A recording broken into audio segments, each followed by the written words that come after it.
M S news کی ناظرین السلام علیکم۔ آج کی ہماری انتہائی اہم خبر اور انتہائی اہم ویلاگ، اس کے بارے میں ہم آپ کو انفارمیشن دیتے ہیں کہ ڈپٹی الیکشن کمیشن نے چیف جسٹس پاکستان اور چیف الیکشن کمیشن پاکستان پر بہت بڑا الزام لگایا، اور اس کی حقیقت کیا ہے۔ جب حقیقت سامنے آئے گی اس کے بارے ہم آپ کو مکمل انفارمیشن دیں گے، لیکن سب سے بڑی خبر یہ ہے کہ ڈپٹی الیکشن کمیشنر راولپنڈی نے استعفیٰ دے دیا اور کہا کہ میں نے 70,000 سے لیڈ جیتنے والے راولپنڈی سے لوگوں کو ہرایا، جس میں 12 سیٹیں قومی اسمبلی اور 6 سیٹیں صوبائی اسمبلی کی ہیں۔ حقیقت کیا ہے اس کے بارے میں ہم آپ کو بتاتے ہیں۔ راولپنڈی میں سے پی ٹی آئی مکمل جیت رہی تھی، اٹک سے میجر طاہر مکمل جیت ناممکن تھا، شعیب شاہی ناممکن تھا، اور اسلام آباد، راولپنڈی اور اسلام آباد کے بھی ابھی 2 سیٹیں پی ٹی آئی کو جو ہرائے گی وہ بھی ناممکن تھی، اس لیے اس کے الزام پر تحفظ ہونی چاہیے اور سپریم کورٹ میں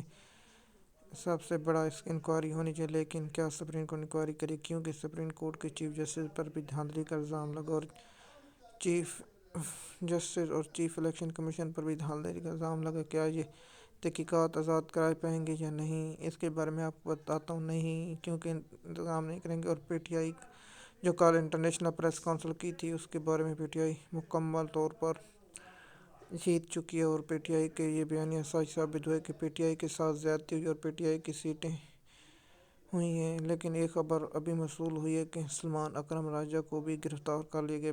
وکیل جو پاکستان کے مشہور سیاستدانوں میں سے ہیں، وکیلوں میں سے ہیں، اس کو بھی پنجاب پولیس نے گرفتار کر لیا۔ ہم ایم ایس نیوز کی ٹیم اس گرفتاری کی شدید الفاظ میں مذمت کرتے ہیں اور فوری طور پر مطالبہ کرتے ہیں سلمان اکرم راجہ کو فوری طور پر چھوڑا جائے۔ ابھی تک ڈین آئی نہیں اور پنجاب میں یہ کام کرنے شروع کر دی گئی ہیں۔ آپ ہمارے یوٹیوب چینل بنے رہیے اور فوری طور پر ہم آپ کو انفارمیشن دیتے رہیں گے۔ شکریہ۔